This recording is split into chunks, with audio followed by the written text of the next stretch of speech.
I've got a Robotron down in my basement, and it's like every now and then I just have to go down and kick its butt. I mean, it's just, I've got to, you know, just kick its ass. And unfortunately, if I haven't played in a while, I'll get down there and it'll just humiliate me. Now, every Robotron player that's really into it these days plays it at 10. You have to play the total maximum difficulty. Otherwise, you can just play it forever and it's not interesting. But at 10, it is a real nasty, mean game. And it takes you maybe an hour or two just to get warmed up. You know, the game will just kick your ass and humiliate you, and you'll get 80,000 or 100,000 or 150,000, and you're just crying out, and you just like want to kill it. You're grabbing the game by the joysticks, and you're just shaking it and slamming it in the wall. And eventually you get to the point, it's almost like warming up for a basketball game or something. You get to the point, you're sweaty, and you've got this kind of attitude. You cannot win until you have this attitude, this total mindset of just total concentration and total rage. You've got to be pissed off. When you're on, it's just such a thing of beauty. You know, you'll get on a roll, and you'll just like be cleaning off wave after wave after wave of them, and you're just like, ah, yeah. But inevitably, you like start getting lazy, and you'll start getting too cocky, and then before you know it, you'll just like lose 4 or 5 guys in a row, and you're in some horrible situation, and the quarks are just like keep multiplying and keep putting out tanks, so the spheroids just keep putting out enforcers, and you kill out a few, and they keep putting out more, and then again you have to buckle down and you know, get back to it and somehow conjure up that rage from within you, you know, to keep going, you know, and it's kind of the cycle of conquest, and then of getting your butt kicked, and then of going back and keep coming back, and if you can stand this for like a few hours, you can reach 1,000,000 points. And I understand now that's kind of my personal ambition. I mean, there's players that do 5 or 10 million, unfortunately, but my personal thing is like to do 1,000,000, and I don't think I've quite achieved that even yet to this day. I've had like a 900,000. I've had several 900,000 games, and somehow at 940,000, I'll just get weak in the knees, and I won't have it, you know. And I just like I'm watching helplessly, you know. I've just, you know, maybe I'd had a run of 100,000 points on a previous guy, but some reason I'm just sitting here and I'm helpless and I'm crumpled, but I'm just like a sweaty, limp dish rag, and something I can't get over that 1,000,000 point barrier. But that's still my personal ambition. I know someday I'm going to kick that game. You know, I'm going to kick its butt. I'm going to beat it. And, you know, until then, the basement appointments will continue. It's pretty crazy because the night, this was insane actually. At the time, for our development system, we used this thing called a Motorola Exerciser, which was this huge, probably the most bloated, overpriced computer ever created. It was a dual floppy disk system. They used 8-inch floppy disks, which are like, you know, enormous, held like, you know, 10 bytes on them. And you had this $20,000 box that, I mean, would only work for like 3 or 4 days at a time before something failed. You know, it was horrendous. So it got to the point late in the project where it was taking like half an hour to just assemble the program, and so and the odds of actually getting an assembly that actually made it were so low that the last week of the project, we just essentially just object code patches. We left the computer on. The program was in memory. Thank goodness there never was a power failure. And we just made patches in the code and just kind of stuffed them in there for the different bugs. And then it was like 4 a.m. and it was like, okay, we got to burn the ROMs for the show. And we like burned them. We like took everything was stuck in this computer memory, so we had to like pull out the bytes essentially, and then burn them into EPROMs. And we did it, and like it was at 6 a.m. Plugged them in, it didn't work. I was like, oh shit, you know, it's like, what happened? You know, did we bend a pin? Did we, you know, of these, you know, 12 ROMs, you know, what was screwed up? And we just burned them again or something, and they were like all blank or something. I don't know what it was, but finally we burned them again, and we got the damn thing working. And we like took these chips to the show. The cabinets were sitting on the show floor, like awaiting this program. You know, so we got to the show at like 7 a.m. and, you know, plugged in the chips, and the thing came on, and it was just like, we just go, oh my God, it worked. You know, we were just, you know, couldn't believe it. It was like we were just so high from like not sleeping, and, you know, it was just this ultimate high to like just this thing actually worked. And then the show, it was the American, excuse me, the Amusement and Music Operators Association, the AMOA, which is the big coin-op, quarter-eating game show, and in the United States, and mostly attended by game room operators and arcade chain executives and various other industry hacks. And the thing is, the tragic thing is, none of these people actually play video games, you know, and we had Defender out there, and nobody would play it. I mean, they were afraid, they were so afraid of this game that I had to like spend my time trying to lure people into our booth to like play the game, and they'd want to watch me play the game, or, you know, sometimes we'd have a couple of kids in there playing the game, but mostly the game was empty because everybody was so afraid of the game. I guess it was all the buttons. You know, we just had so many buttons on there that, you know, people just go, man, I just can't deal with this. So it was kind of, you know, people kind of, I thought it was kind of a bomb, you know. The buzz on the show was like Pac-Man and Defender were like bombs. Pac-Man because it just played forever and it wasn't exciting, and Defender was like way too complicated to play. And people were thinking this game Rally X, which was a little car racing game, was like the big game of the show. So it's kind of like, well, we go, oh, okay, it's kind of cool, you know.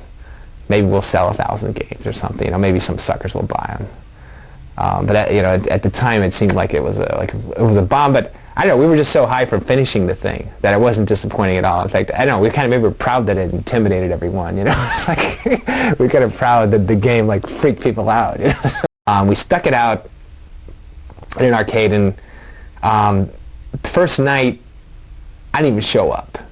You know, I mean, you stick this thing out. You've been working on this thing for months.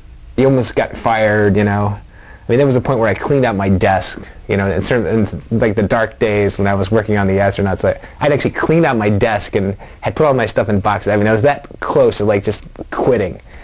And so I just didn't want to, you know, I didn't want to find out what people really wanted. Like, so I didn't show up first night. And second night, I go out to the arcade, and the place was just, there was like people 10 deep watching Defender. There was people sitting on chairs and couches and like camped out around this game.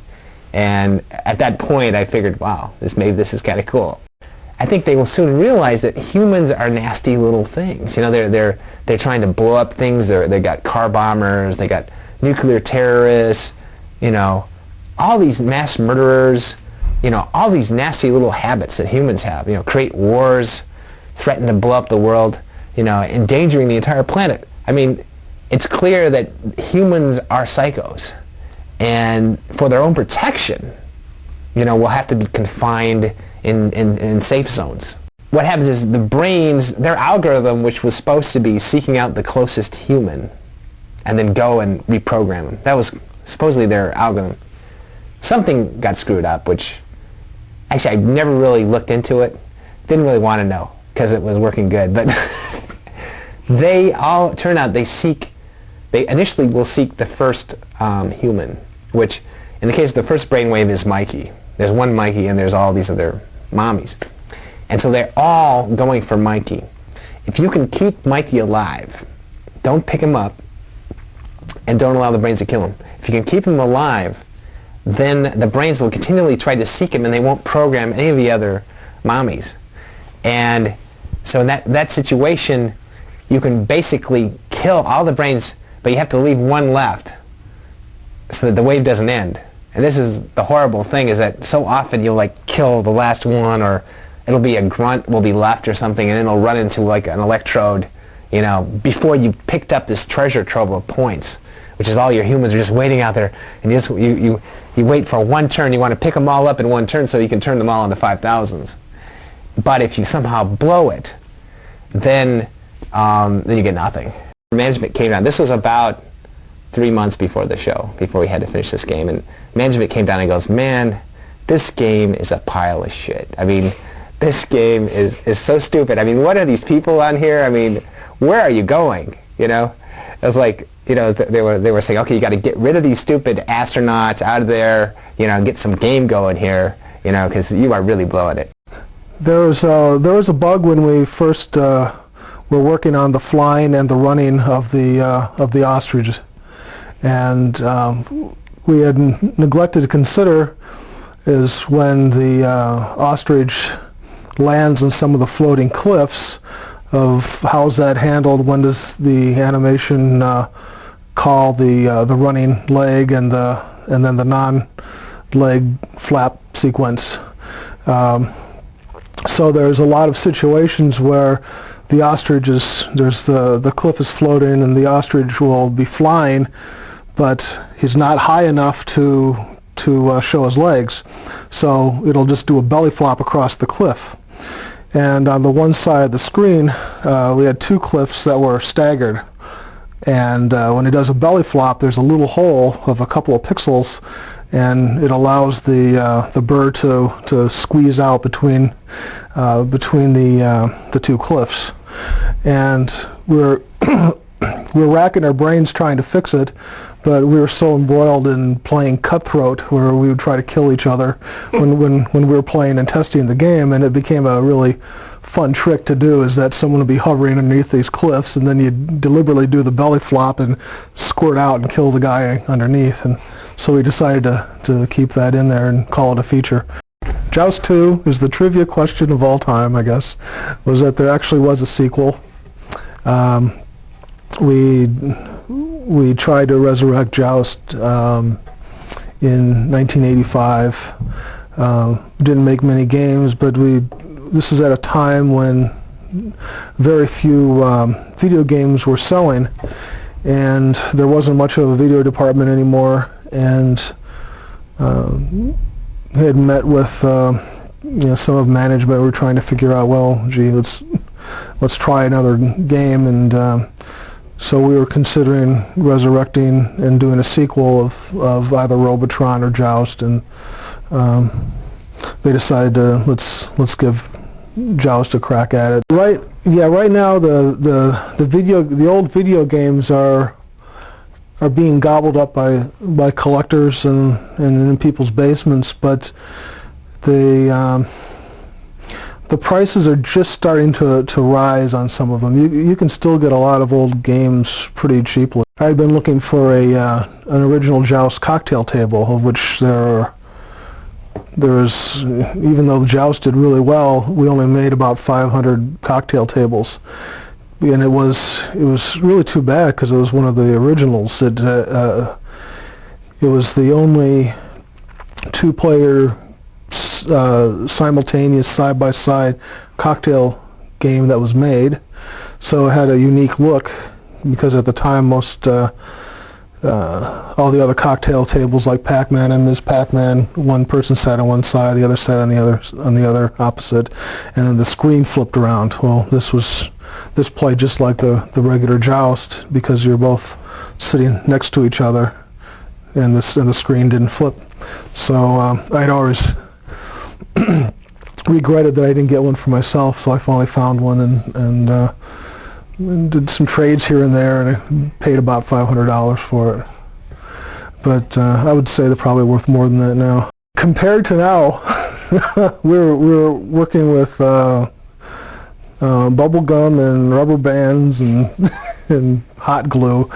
Essentially, the memory in the game was, I believe, 96K, which is just nothing. Now, I mean, we waste that on title screens nowadays. You know? So the real challenge in designing games back then was, how do you do something interesting with some nice animation, and how do you do it in such a small package, because that doesn't allow us a lot of variety. Joust the movie is it's a little hobby I've been working on. I guess the transition is, I started off as a toy designer, then I became a video game designer, and then I would like to become a movie designer. So I had always thought that Joust would make a great movie.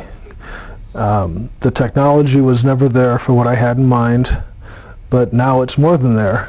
One thing that was a real frustration for me was I like to pride myself in thinking of all the little details, and when Joust originally came out, there was a nasty pterodactyl bug where a player could stand on the middle edge and just hold his position, and the mouth of the pterodactyl would hit right into the lance, and you could play the game almost infinitum. I never could. I'm just too slow, I guess. But a lot of really good players, when we first sent the game out to manufacture, could do that, and that really ticked me off, because I had taken every character. I had a grid paper of how big all the characters were. I mapped out what the intelligence, the flight patterns of all the birds and the pterodactyls were, so that nothing like that would happen, where there'd be an infinite bug like that, where you could just keep playing the game forever and ever. The controls were totally one of a kind at the time, and they've hardly been used ever since. Eugene really wanted to give you that monster control, and part of the, one of the really adrenaline rushes in the game as a result of the amount of power you have. You've got so much power and control that the game can put you in really tough situations you can actually fight your way out of, and that's one thing that keeps people coming back to it over and over. Well, Eugene and I did, we shared the load. It was, we had a lot to do in a pretty short period. In the sense of doing a sequel, we were in a world where there were a couple of sequel games at the time. They had done Asteroids Deluxe behind Asteroids, and they took everything that was fun out of the game. And they had done Deluxe Space Invaders behind Space Invaders, which was essentially the same game. And we wanted something that would give some good new appeal to the game, but that wouldn't be playable by the good players to the extent where they were playing 10, 15, 20 minutes on Defender. If they walk up to Stargate and are playing 20 minutes a game, this game's not going to have any ability to make money. So we worked really hard to come up with a mechanism to make the game good for the better player without having him stay there for long periods of time. Contrary to what a lot of people would believe, a game that you walk up to and you play 20 minutes immediately, you're not gonna be very interested in.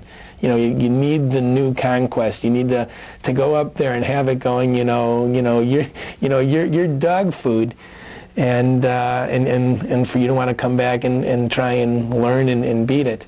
So in Stargate, we put the warp feature in, which was a matter of rescuing and holding on to 4 humanoids and flying through the Stargate, which is a pretty high-level accomplishment. But if you're a good Defender player, it's you can do it in your sleep. And what that did was that gave you a huge bonus, took you ahead 2 or 3 waves in the game, and giving you the bonus gave you a couple extra ships. So it was a way to get the good players to jump into where the action was frenzied and make them think that they were having a one-up on the game. And it worked pretty well.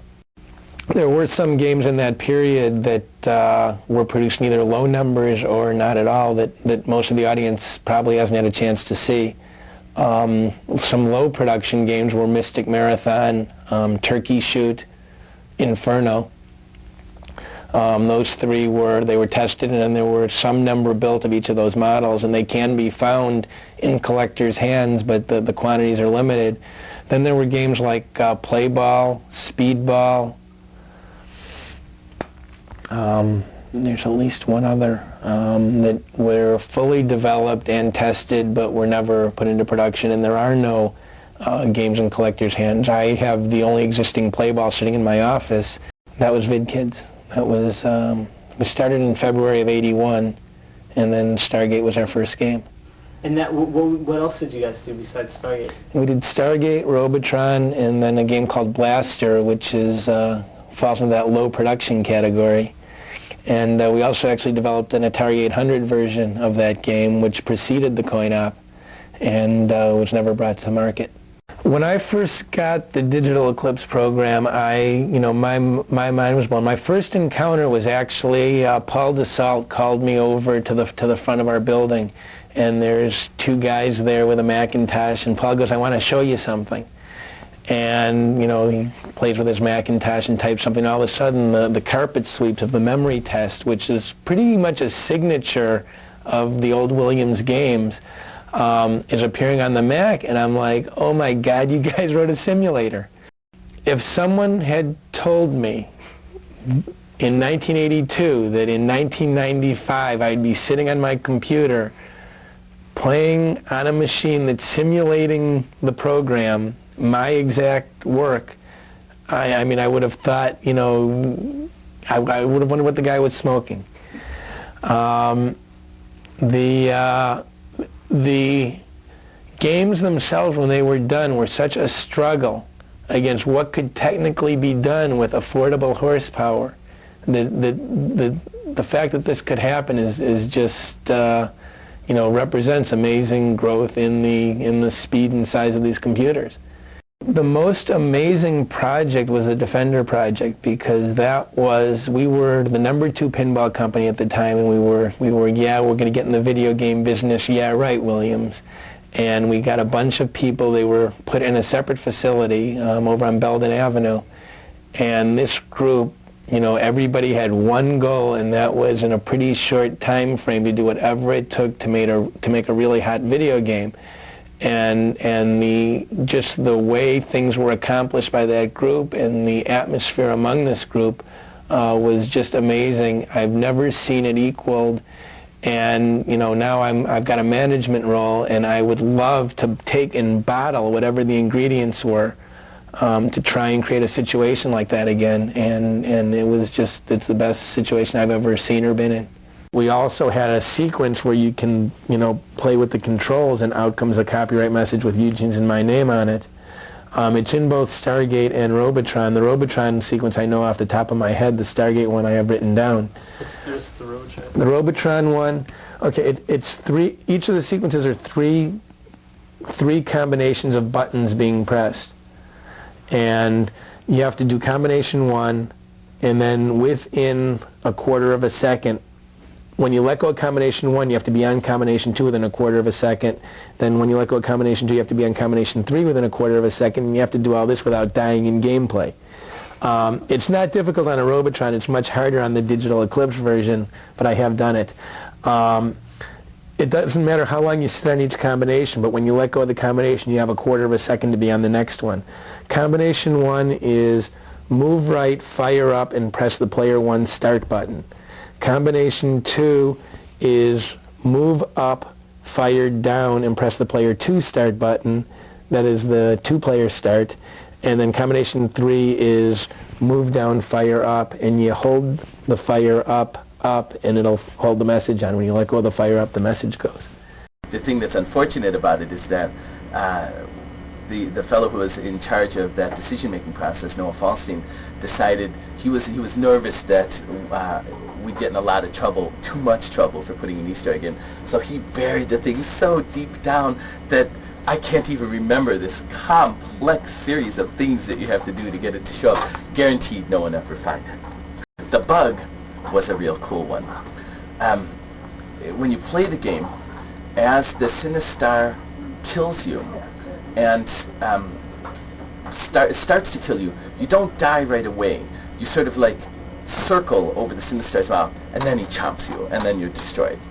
It turns out that while you're in that configuration where you're spinning around in the mouth but not quite dead yet, one of the warrior guys can come in and shoot you right then and kill you right then. And then the Sinistar kills you, and you die twice, which it's really rare. It's extremely rare that it would happen, because most of the time the warriors, I believe in fact the warriors will not kill you when the Sinistar has you in its death grip already. But if one of their previous shots is still floating around in space, as they sometimes do, one of those can kill you. I think that's the way it works. And the really interesting, that was a bug, and that was a drag, because of course every once in a while consumers would lose 2 lives instead of just 1, which they really hated. These kids found out that if you only had 1 life left, and you got into that death grip where it was about to destroy you, and then the warrior shot came and killed you, the warrior shot would reduce your lives to 0, and then the Sinistar would kill you, which would reduce your number of lives left to -1. And in the computer world, -1 is also a really big number. And all of a sudden, you'd have 255 lives left. And Lord knows how the kids would find these things. But I knew kids that could show me this in an arcade. They go up and say, look at this. And all of a sudden, they have 255 lives. And man, you can play for a long time on Sinistar. You've got 255 ships left, boy. That quality that I saw back then, it still stands out. A lot of times these days with a lot of the games, the newer games that we see come out in the arcades, they're interesting, but they're either they're beautiful games to look at, but the gameplay is real lousy. It's not an enjoyable experience. Or they've got some interesting gameplay things going there, but they don't pay attention to graphically what really makes a game look good and can help bring the player into the experience more.